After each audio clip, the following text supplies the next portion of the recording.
What's up everybody, this is Bjorn Bjorholm coming to you from ASAN Bonsai Nursery here in Nashville, Tennessee. I've been asked by the good people at the BonsaiKunst Hamburg to put on a video demonstration of a tree here. Now they originally were going to have an exhibition this summer, but of course because of the coronavirus that got canceled. So in lieu of that exhibition, they've asked me to actually style the tree as a video demo. So the theme for the video here is going to be bonsai at extreme locations. So I thought this Rocky Mountain juniper here would be the perfect tree to style for this demonstration. Now, this tree was collected in the state of Wyoming about 5 or 6 years ago by the good guys over at Backcountry Bonsai. Now, the tree is actually a very interesting Rocky Mountain juniper, not only because the deadwood is interesting and fantastic on the tree, but the foliage on this tree is very unique. Most Rocky Mountain junipers that we work with have very floppy, very sort of saggy, elongating foliage, and it's quite difficult to work with. This tree, though, actually has very tight, upright, upward growing foliage, which is quite rare. It actually almost looks like a mix between Keiichi and Itoigawa from Japan. So whenever you're working with junipers or really any species of trees, you can have a spectrum of foliar coarseness, and with this particular tree, it's on the very nice fine end of that coarseness spectrum for Rocky Mountain juniper. So as you see the tree right here, it was actually planted in this bonsai container, which is a tokoname container, about a year ago. And this was actually sort of the original design that I had in mind. But over the last year, in looking at this tree more and more, I've actually found better angles to the tree. And I think there are more interesting features to be shown on this plant. And it's going to tie in really well with this theme of bonsai at extreme locations. So we're going to take this tree from sort of a standard looking bonsai into something that's much more extreme, much more interesting, and will fit the theme of this demo. So first things first, we're going to switch the angles around a little bit and see if we can find something a bit more interesting.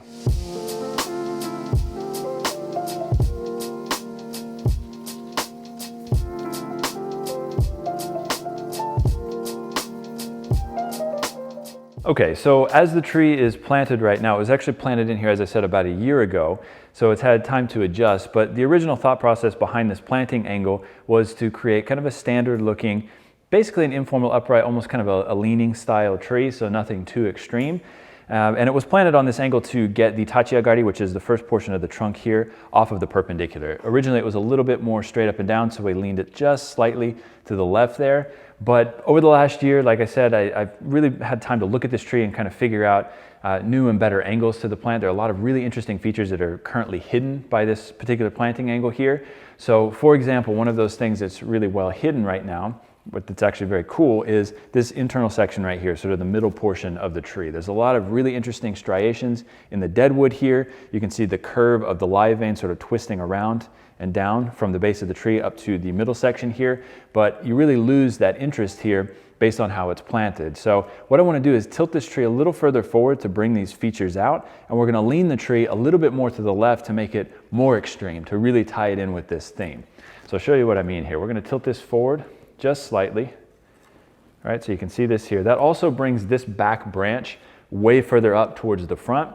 And I'm actually thinking here about this branch maybe potentially getting rid of this back here and turning this into an extreme deadwood feature that really stands out, sticks out above the tree.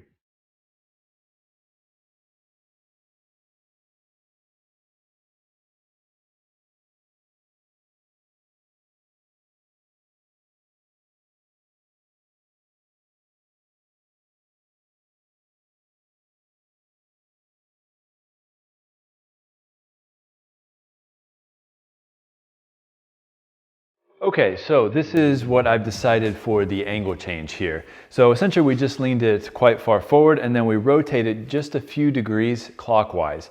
That to me draws your eye to the most interesting features on the tree. And what we're going to try to do is create a picture frame around those interesting areas with the remaining foliage.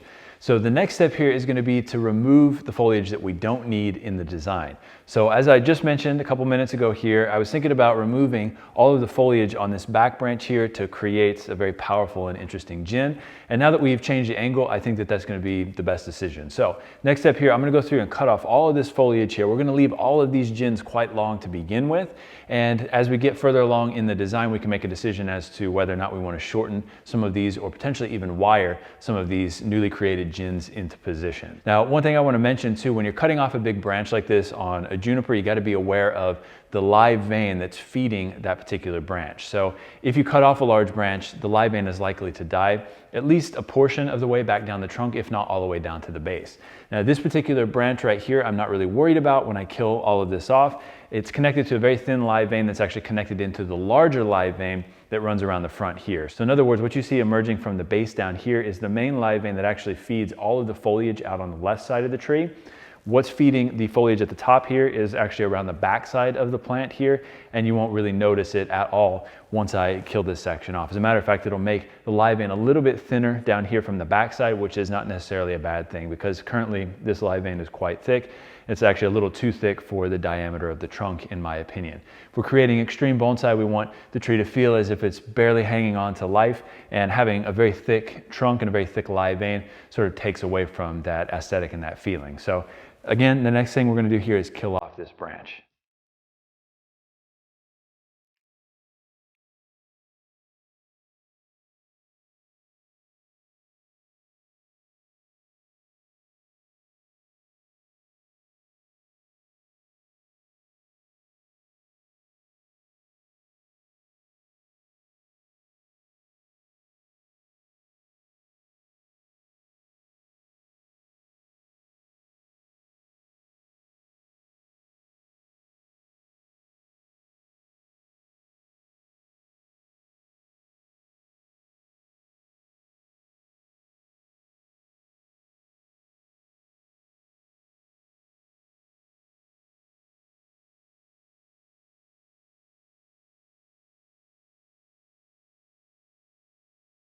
Okay, now that we've killed off this back branch here and turned it into a gin, the next step is going to be to remove the remaining unnecessary foliage on the left side of the tree there. So I want to kind of walk you guys through what I think is going to be the design of this tree, and that's going to dictate, of course, what we cut off here. So first and foremost, we've got, a very directional tree that's really moving to the left. The majority of the foliage obviously is on the left side of the tree, but I don't want to turn this into kind of a windswept look. I want it to have a nice balanced design to it. So some of the branches on the right side of the tree here are going to be utilized in the design to give us a sense of balance here. So for example, this branch right here in the very front, it's basically blocking one of the more interesting parts of the tree that we're trying to show off, that section here that I mentioned earlier.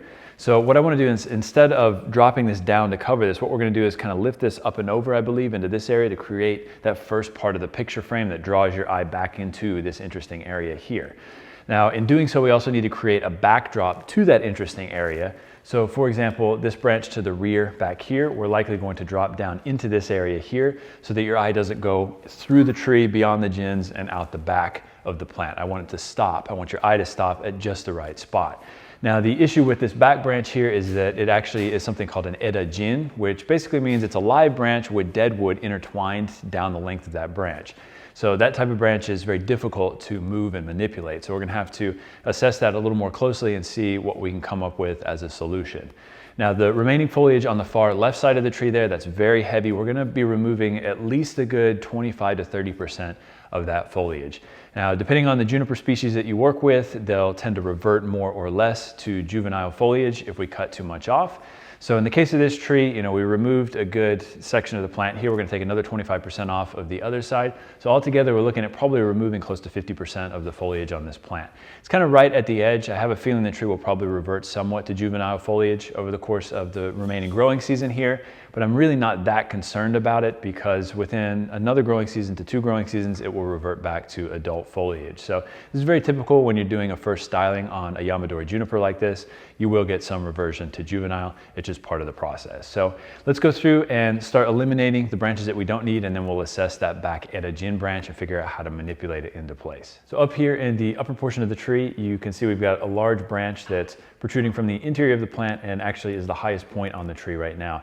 This is a little bit stiff here, and it's really not in a good location. It's actually coming out of the same point as this branch here, which is the one we're going to be twisting back to start to create that sort of picture frame in this area here. So I'm thinking this branch right here really isn't necessary. This is one of those that we can go ahead and eliminate. So I'm going to cut this off, and we're going to turn this into a gin the same way we did with that large back branch on the right side of the tree.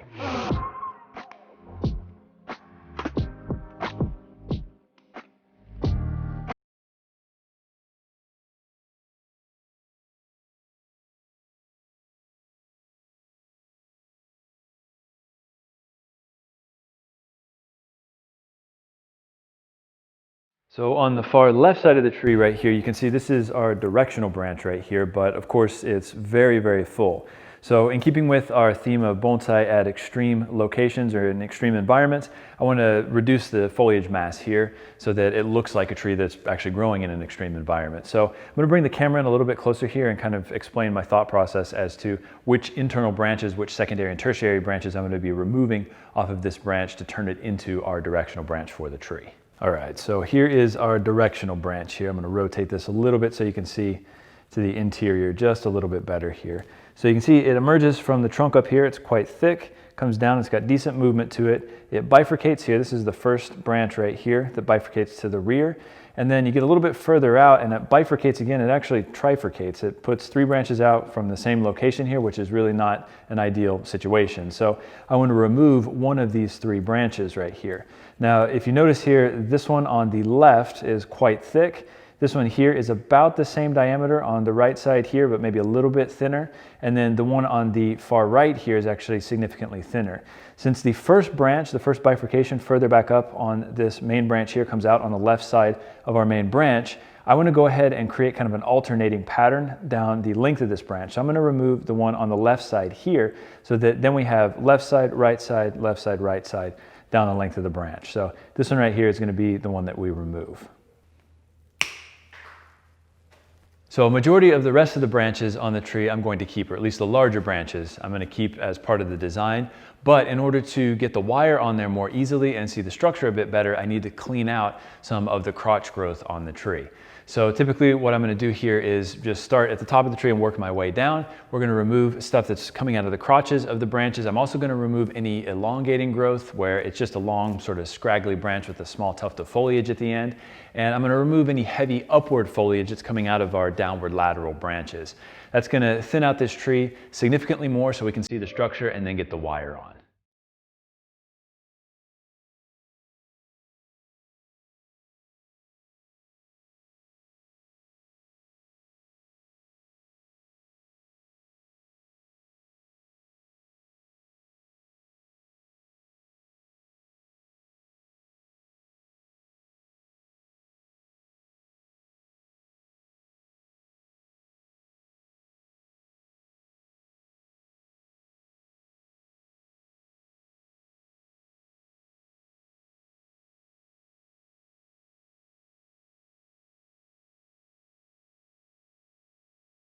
So this is what I typically want a juniper bonsai to look like after I've thinned it out in preparation for wiring. So if you look at the initial foliar density to what we have now, there's a significant difference between the two.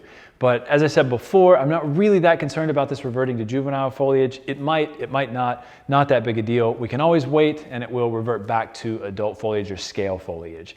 So the next step here is going to be to start the wiring process. And I always start with the first directional branch on the tree because that really sets everything up for the rest of the design of the plant. So as I mentioned earlier, our directional branch is going to be this guy way out here on the far left side of the tree there. So in the case of this branch, it's actually a relatively thick branch and I really do want to bring it down and in quite significantly. So in order to prevent this from breaking as part of this process, we're going to be applying raffia to this branch. So I've wetted down some raffia. I usually tie for a branch this large, anywhere from say 10 to 12 strands of raffia together. And then I start at the interior of the tree and work my way out. So I'm going to zoom in and show you guys how this looks and then we're going to apply some wire to this tree.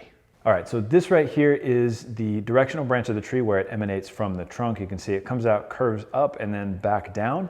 And just out of the front side of this branch, we actually have a secondary branch here that's coming up and over the top. Now, normally I would eliminate something like this, but for this particular tree, this branch right here that's coming up out of the front is actually going to work really well tying the apex of the tree back in with the interior of the plant and drawing your eye back to that interesting part of the tree further back towards the middle there. So I definitely want to keep this here.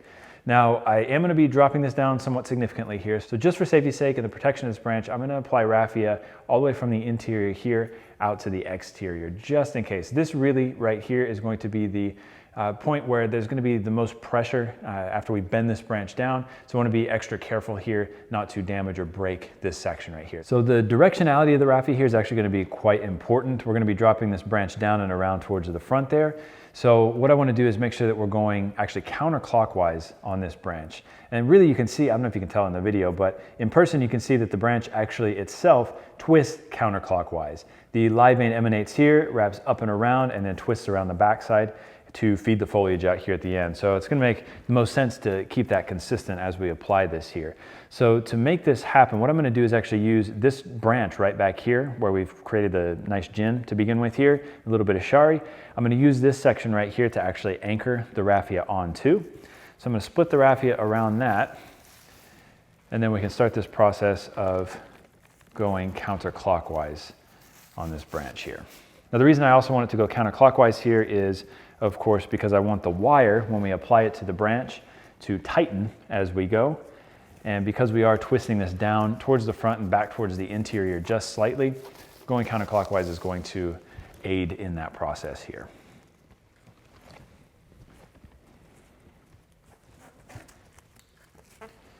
So as I apply this raffia, I am overlapping by about half on each turn and pulling tight each time I go around here. That'll make sure that we get full coverage here, and it also gives us kind of an added layer of protection to the live tissue underneath.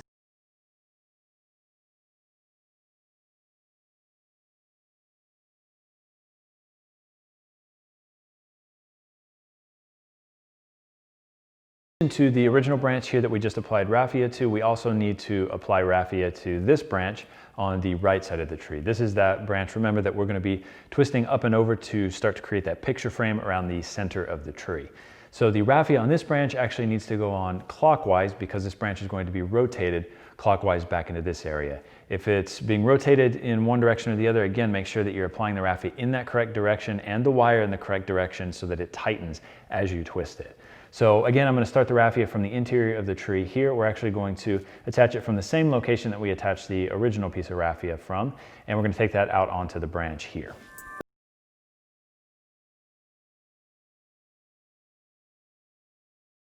So the next branch we need to assess here before we start to wire this tree is this guy back here. This is that one that is an edajin that I mentioned earlier in the demonstration.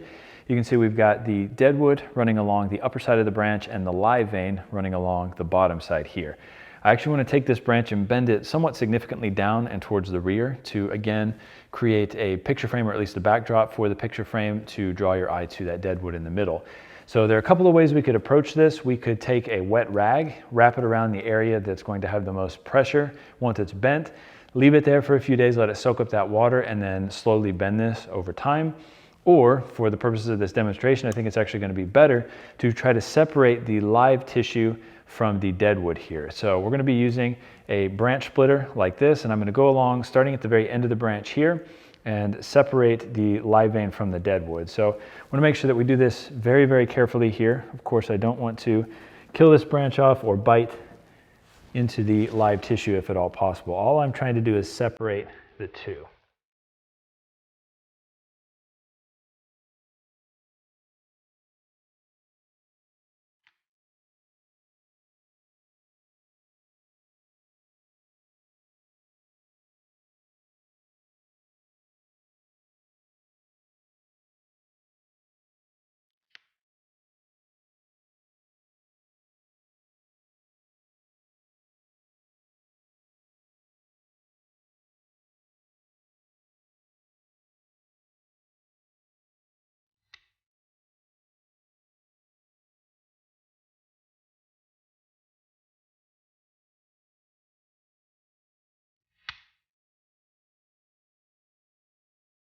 From the back side of the tree here, you can see that it's significantly more flexible when I bend it here, and we've actually managed to keep the deadwood intact here, which is great. So that'll add a little bit of extra flavor to the rear of the tree in terms of having a nice feature back there. So the next step here, again, I'm going to put raffia on this branch. Now, depending on the thickness of this branch and how pliable it is after you apply a process like this, you may have to run a backbone of aluminum or copper wire down the length of that branch and then put raffia around the outside of that. But with this particular branch right here, it's already very, very flexible, and I really don't foresee it snapping here at the end. You know, fingers crossed, knock on wood here.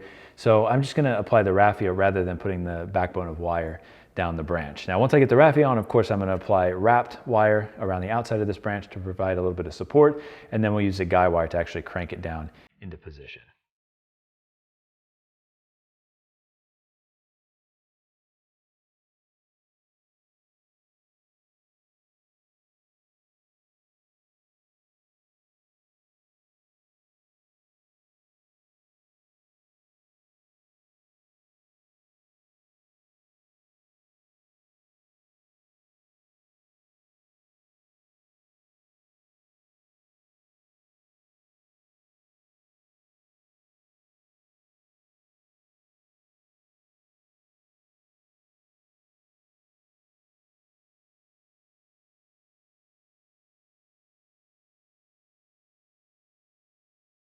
So I've inserted a screw in the back side of the tree down at the base there, and then attached a guy wire here to drop that branch down a little bit further here. So the next step is then going to be to actually set up the outer end of the pad here.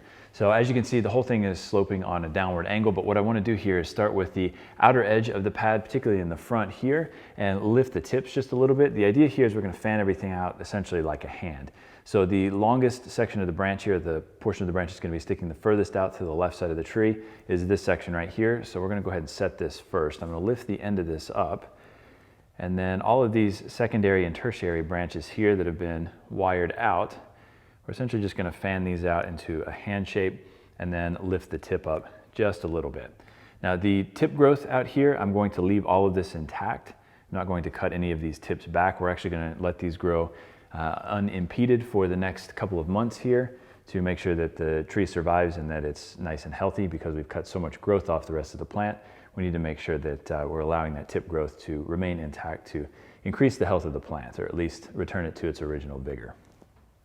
All right, now as I'm setting the branches here too, I'm not necessarily looking to put all of these on the same horizontal plane. I want to stair step this down, perhaps stair step it up as I get further up into the pad.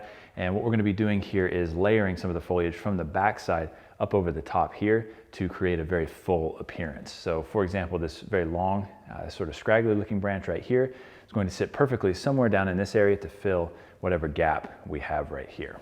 All right, so what I'll do here is take some of this growth from the rear.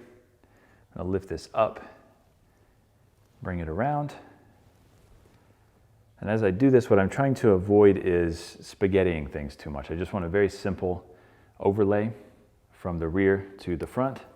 That way we don't run into developmental problems in the long run by spaghettiing things around too much.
So in addition to creating picture frames around the most interesting parts on the tree, we also want to use the foliage to hide the flaws in the tree. So this branch right here that I moved back up and over to draw your eye to the interesting section here in the middle of the tree, in doing so, I've actually exposed a flaw, and that is the first portion of the branch right here is very visible. Now, to shorten the visual length of this branch, I did take some of the foliage from the end of this branch that I brought around and I whipped it back to the interior. That helps shorten that visually to some degree, but this section is still a little bit too long for my eye. What I want to do next is use this smaller branch right here, whip that down into place to block this portion of this branch visually from the front. It's going to give the tree a much fuller appearance and make it appear as if it has more internal branching than it actually does.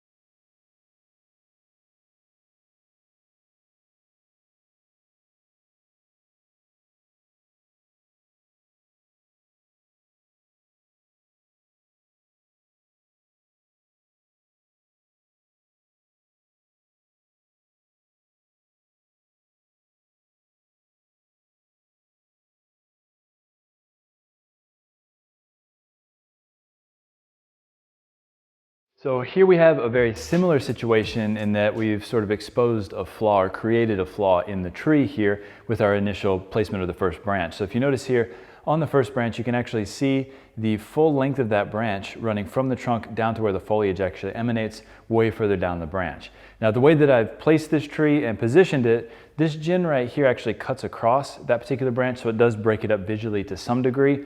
However, it's still pretty visible and still really in your face, particularly right now because it's covered in bright colored raffia and wire. What I want to do is bring this branch here down and in to help cover that and hide that to some degree. Again, it's going to give it the appearance that it's much fuller and has more internal branches than it actually does.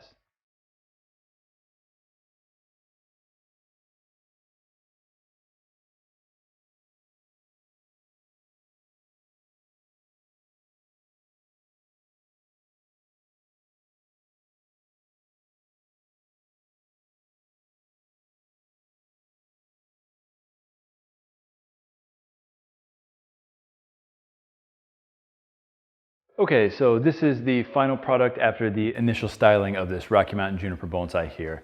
I think that it fits pretty well into this theme of bonsai at extreme locations. One way that I sort of brought that out in this tree, of course, was by getting rid of a lot of foliage on the right side of the plant here, but a secondary way of doing that was really compressing the foliage mass on the left side of the tree. So typically with a bonsai, I would lower the first branch significantly more, maybe pull it in a little bit closer to the trunk. But in keeping with this theme, I wanted this tree to feel as if it's been battered by the wind. Again, not in a windswept style necessarily, but at least you can tell that it's been affected by the wind to some degree. So I wanted to make sure that that foliage mass was kept relatively narrow, as if the wind has been blasting it in one direction and keeping it from being able to escape and elongate and grow in different directions. Hope you guys enjoyed this demonstration. I want to thank all the great folks at the BonsaiKunst Hamburg. Thank you so much for inviting me to do a demonstration, and I look forward to working with all of you guys in the future. Until next time, take care.